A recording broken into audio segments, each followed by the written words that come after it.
Manish Kumar is here with us from BOB Capital to talk about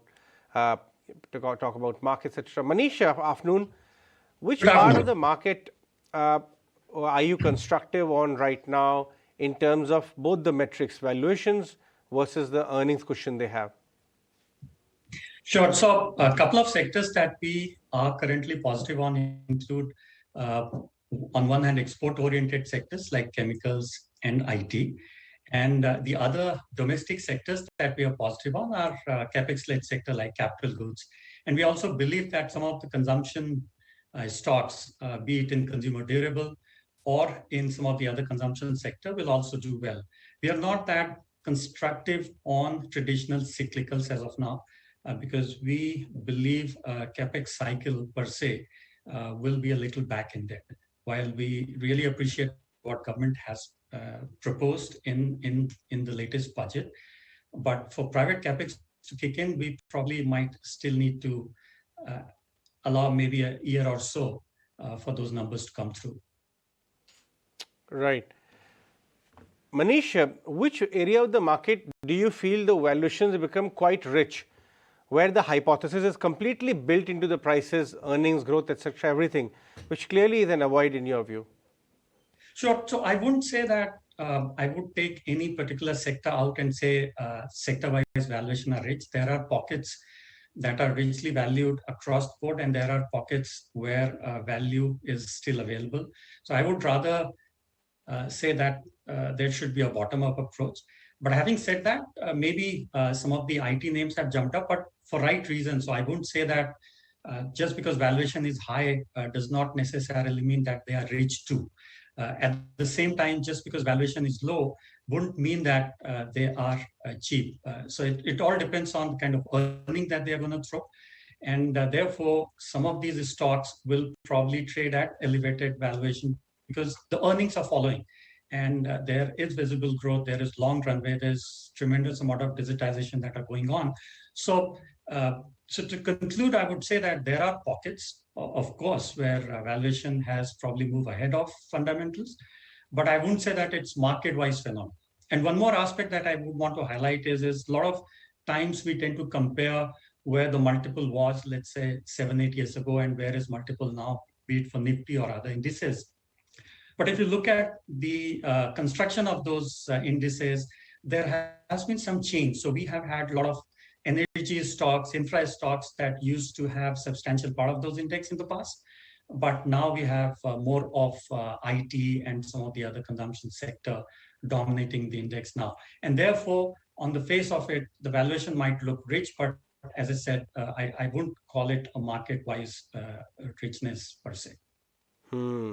There is a very interesting note this morning, Manish, by Chris Wood of Jefferies, saying that he won't be surprised if the Sensex goes to 1 lakh level in the next 5 years. He's talking about an assumption of 15% earnings growth over the next 5 years. What kind of earnings growth visibility are you penciling in your universe of stocks on average for the next 3 to 5 years?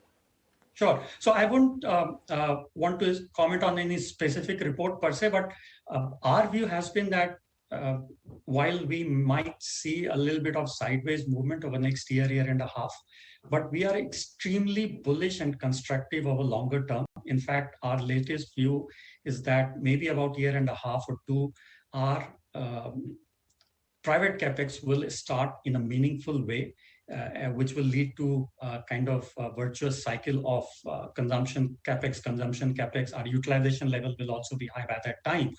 And thereafter, some of our numbers show that our per capita income level should then start moving at a much faster clip than we have seen it move in the past. Some of the fundamentals are already in place, be it in terms of electricity availability, be it in terms of rural road connectivity, the last mile connectivity, be in terms of the extent of digital footprint that we have now practically in every nook and corner of the country. And you'll be surprised that, if you take some of the data points that people don't often track, we had just about 1 million students writing a CBSE Class 10 exam in 2011. We had more than 2 million writing same exam in 2021. And during this time, the population grew by just about 11%. But the number of students willing and actually going ahead and writing exam has almost doubled. So we see a lot of these changes at the ground level. And once we have private capex kick in and the growth commence, then I think we will probably have 7-8 years of fairly strong growth that can even beat the kind of growth we saw in early part of 2000, from 2003-4 to 2006-7. Yep. And lastly, I want to understand, apart from capex, so capital goods, financials, how else do you play this this expansion? Yeah, so as I said, for about a year and a half or two, we believe that some of these cyclical probably will remain sideways, because people have waited for those capex cycles to commence for long, and therefore, unless they see inflation blood, they might not be as excited. So some green shoot, for lack of a better word, needs to be visible.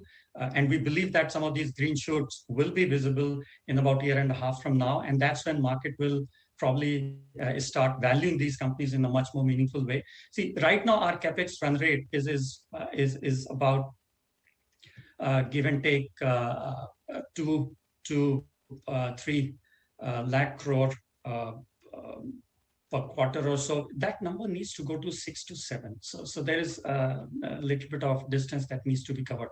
But these numbers were achieved in the past on regular basis, and I have absolutely no doubt that once our capacity utilization touches about 75-76%, we will again see those numbers come into play, and then we will have practically all segment of the economy benefiting from that kind of virtuous cycle that I talked about. Right.